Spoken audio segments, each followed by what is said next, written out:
Hey everybody, we're back live. It is me, Jason Barlow.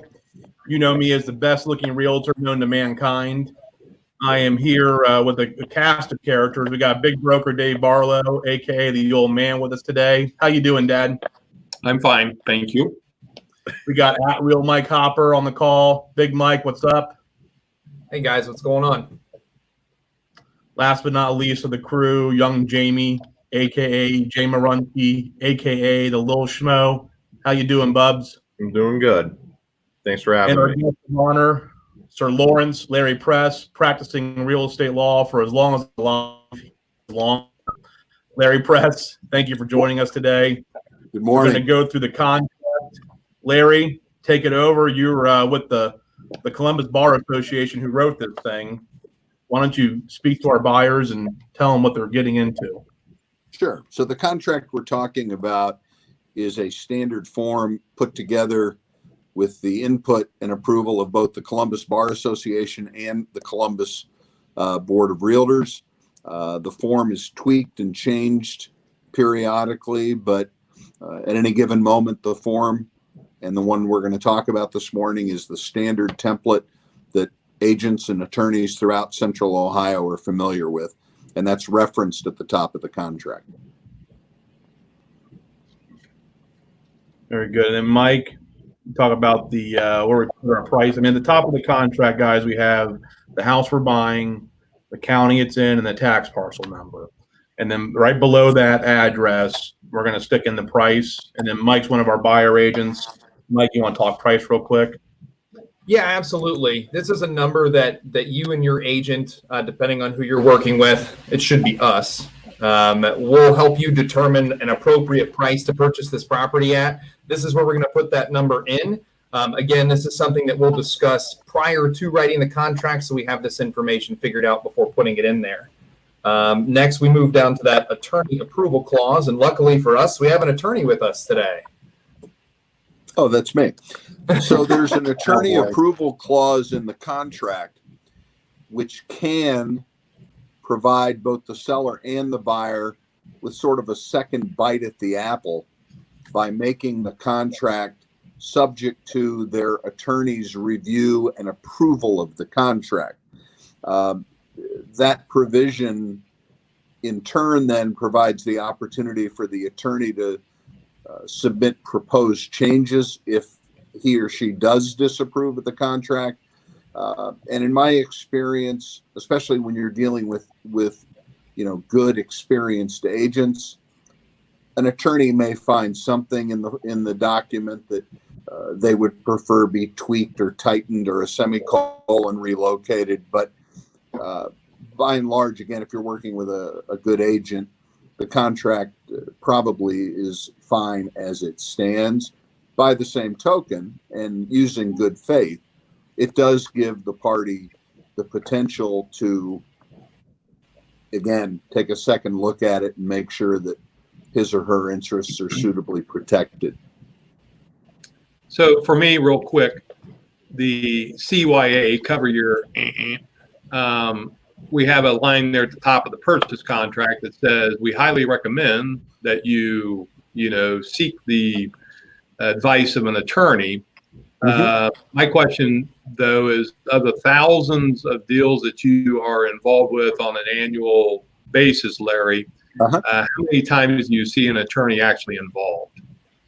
In Central Ohio, we rarely see an attorney involved throughout the entire process, meaning they're going to be there, they're going to go to the closing and so on. That's very different from some markets where you're going to see an attorney in every transaction. But to Dave's point, and even if a buyer doesn't intend to have an attorney represent them all the way through the process, having that provision in there for the attorney approval still would provide them with that second shot at making sure everything's okay. But Dave's question, yeah, very rarely do we see an attorney. All right, cool. Moving on into paragraph 3, which is financing. Paragraph top 3.1, that's for cash buyers. And so cash buyers will initial 3.1, and then you're going to provide what we call proof of funds within a certain time period. Proof of funds is typically a bank statement, a letter from the bank's manager, a screenshot of a stock account. As long as your name is on it and it shows the available balance in excess of the purchase price, that is proof of funds. 3.2, that's going to be if you have a loan. And so what this says, this is your biggest safety net as a buyer in the contract, that if you can't get approved, you don't have to buy the house. It is a contingency. You're going to put in here if we're going conventional, FHA, VA, whatever your loan type is. And then we're going to put a time period on how long to get your loan approved. And so the loan commitment period, that is where we'll put in a time period. We're getting it through underwriting, cash is on the barrelhead, ready to close on the house. The very last part here in our section 3 that you really need to know about as a buyer is the appraisal contingency. And so this simply says that the house doesn't appraise for loan purposes at the purchase price that we've agreed to, you don't have to buy the house. And so again, another safety net that if it doesn't appraise, you're not stuck buying it. Paragraph 4, taxes and assessments. All this says, paragraph 4, is you're not going to get stuck as a buyer paying the back taxes. Everything is prorated through the day of closing. And that brings us to paragraph 5. I'll turn it over to Jamie Runsky. Fixtures and equipment. Jamie? Yeah, guys, paragraph 5 of the purchase contract goes over fixtures and equipment. There's a bullet point list there on the contract of items that should stay with the house for the buyer and items that will convey, as they say, with the subject property. TV brackets, light fixtures, light bulbs don't stay. But below that list of fixtures and equipment, there's a blank where we can actually write in some items. Typically what we see here written in, things like fridges, microwaves, dishwasher, washer, dryer, those sort of things. Personal property, like a lawnmower that maybe you see a riding lawnmower at the house and you want that to stay. We won't rate that in there, actually, as banks don't like to see the personal effects like that listed there. We'll actually deal with this on an addendum with the seller. But that's pretty much item 5 there in paragraph 5, fixtures and equipment. Awesome. And then if we move down to number 6, obviously a big important part of this, especially in the buying process, is inspections and tests. So again, just like our purchase price, before we go into a contract, we're going to have a discussion about how long our inspection period is. During this period, the seller needs to make the property available for you to provide any types of inspections or tests. This includes your standard home inspection, just checking the home for obvious issues that stand out. Anything additional like radon or termite, maybe a gas line inspection can be done as well. But this is your time period to make sure that the home is in a condition that you are comfortable with purchasing at the price that you offered. And then as we move forward, the next part of 6, Jamie will take away. If you, for whatever reason, are not comfortable with certain issues with the property that came back on the inspection, Jamie will take over the other part of section 6. Yes, sir. 6.4 is the request to remedy clause. This essentially gives the buyer a chance within a specified time frame that of our discretion, your choosing rather, to reach a written agreement with the seller if there are unsatisfactory conditions found during the home inspection. If the buyer is in good faith not satisfied with certain things he found in the inspection and wants it fixed or otherwise remedied, this is essentially our negotiation period. And if we can't resolve it with the seller, you have protection as a buyer to terminate the contract. So it gives us a chance to find a suitable remedy for the issue. And if we can't come to some sort of agreement, gives the buyer a chance to terminate the contract and move on if we're dealing with a stubborn seller. So A stubborn seller. oh yeah, typically with Dave, I'm terminating contracts. So The internal battles. It could be a stubborn buyer. or stubborn listing agent, who knows? Yeah, most likely. Darn him. After Or 6, attorney. Yeah, we we move on to number 7. Dave, did you want to touch on the warranties? Sure. As a listing agent, we always hate to see the seller spending money, but an intricate part of the purchase contract does deal with the home warranty. We did a fairly detailed video just a little week ago or so with Tom Nichols talking about home warranties, and he'll get into that more. So check our channel on YouTube for the home warranty stuff. But basically, it just gives the buyer peace of mind for at least 1 year against any of the mechanics of the home, such as plumbing, heating, cooling. Appliances are normally covered. Depending on the type of warranty, it can also cover things like your garbage disposal and so on. So again, it gives you as a home buyer peace of mind that if anything goes wrong in that first year, you'll have coverage normally for a nominal service fee. They'll come out, repair or replace. So it's a good thing to have in your contract on the buyer side. And paragraph 8 is on deeds, and then we'll give it over to Larry, who is the king of deeds. F9. Here it Somebody- comes. Yeah, But section you- 8 provides that at the time of closing, the seller will transfer the property to the buyer. And the way that's done is through signing a document called a deed, which essentially transfers ownership out of the seller's name and into the buyer's name. That document is then processed through the county auditor and the county recorder, so that when it's all said and done and it's filed, ownership of the property is shown in the name of the buyer, having been transferred by virtue of the deed. That's a document that someone typically at the title company handling the closing will prepare. And that deed, when you got as a buyer, we're saying it's going to be what's known as clear and marketable title in paragraph 8. And paragraph 9 is how the seller's going to guarantee that. And 9 is title insurance. And Right. Larry, you want to touch on what paragraph 9 talks about and how title insurance works and what it is and why it's important.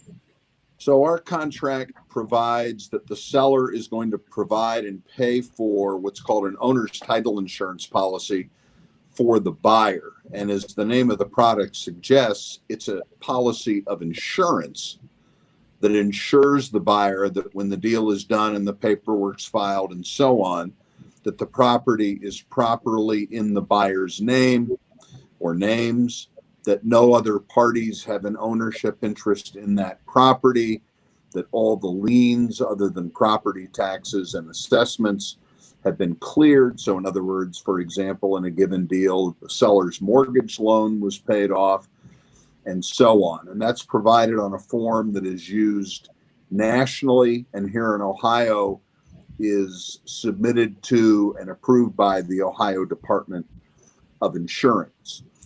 That same provision goes on to say that the buyer is going to provide title insurance at a much lower cost, by the way, for the buyer's mortgage lender, ensuring them, the lender, that when the deal is closed, the lender's mortgage is the first lien on the property other than property taxes and so on. So it gives a buyer in particular some recourse in the event there's some issue with respect to the title and prior transfers of ownership of the property, up to and including the transfer into this buyer's name.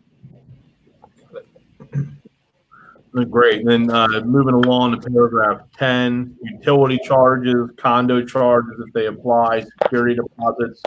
All this says in here, guys, is again, just like the taxes, it's going to be prorated. You're not going to get stuck with somebody else's bills. Paragraph 11, damage or destruction of the premises. This covers you as the buyer that if anything happens to the house between the time we sign this contract and the time you buy it, so lightning hits the house and it burns to the ground, it floods, anything happens, you don't have to proceed with the purchase, or you can take the insurance money and we move forward. Earnest money, Mike? Actually, I can take care of that one. And that's paragraph 12 of the purchase contract. The earnest money deposit effectively shows a seller a prospective buyer's level of interest in a way, displays to the seller how much a buyer is willing to deposit as skin in the game. This means if you walk away from the deal for no good reason, that you're willing to lose this amount of money. If everyone's working in good faith to get the deal done, and the deal falls apart by no one's doing, and maybe it's a financing issue, there's protection in there. It has to be a mutual release of funds, but typically, we're seeing $500 to $1,000 put into this clause. And if the deal does fall apart, without the buyer walking away for no reason, we can recoup those funds. But essentially, earnest money deposit means how much you're willing to put in as skin in the game to show you're serious about buying the house. So don't want to get too much into the weeds on that one. We can keep moving along. Additional provisions. Now we get into the miscellaneous, which becomes my favorite part of the contract. Everything is going to be in writing. There are no verbal agreements outside of the contract. Time is of the essence. So as we talk about things like the home inspection and your remedy period, it's important we're doing things on time. Everything is going to survive the closing, so we can't take all the paperwork and go throw it into a fire. We have to store the paperwork for state laws. Term definition, whenever you see the word broker, even though we're all agents, except for the old man, he's a big broker, Dave Marlowe. When you see the word broker in this contract, that is talking about us as agents. Everything must be signed. And then as we get into all kinds of fun stuff about if you're a foreign investment in real property and all kinds of tax implications. 14, this is, I call CYA, call your attorney. That's our professional advice and assistance clause. So while me, Mike, Jamie, Dad, we all know enough to be dangerous, the only thing that we're considered experts in is negotiating the real estate. And so it's important that you talk to guys that you see on these videos, like Larry, who's an attorney, talk to tax accountants, talk to lenders, talk to home inspectors, do your due diligence as the buyer and get advice from experts in their field. Fair housing, no discrimination. We'll get into the property disclosure form. So the property disclosure actually supersedes this contract because it's a state statute. So the seller has to disclose any and all known defects with the house. And so if you don't have one of those before writing this contract, you'll have one shortly after. And if anything on there, you're not agreeing to accept the house. You're just, when you get one of these forms, you're acknowledging that you've received the form. We're still going to inspect it. We're still going to make sure everything's the way it's supposed to be. And then this is another fun one, is sex offender notification. It's not the seller's job to tell you as a buyer that a sex offender lives in the neighborhood. So you really ought to think about going online and doing a quick search and seeing who lives around you before we go into contract. And then we'll get into closing and possession. And for that, we'll turn it over to the man himself, the old man. Closing and possession date generally are going to center around you and your lender, and the time frames that it may take you to maybe clear up some issues. Or the ideal situation is if you are totally pre-approved and a lender can get you from the day of your contract to a closing in 14 days or less. That's a fairly rare thing that happens.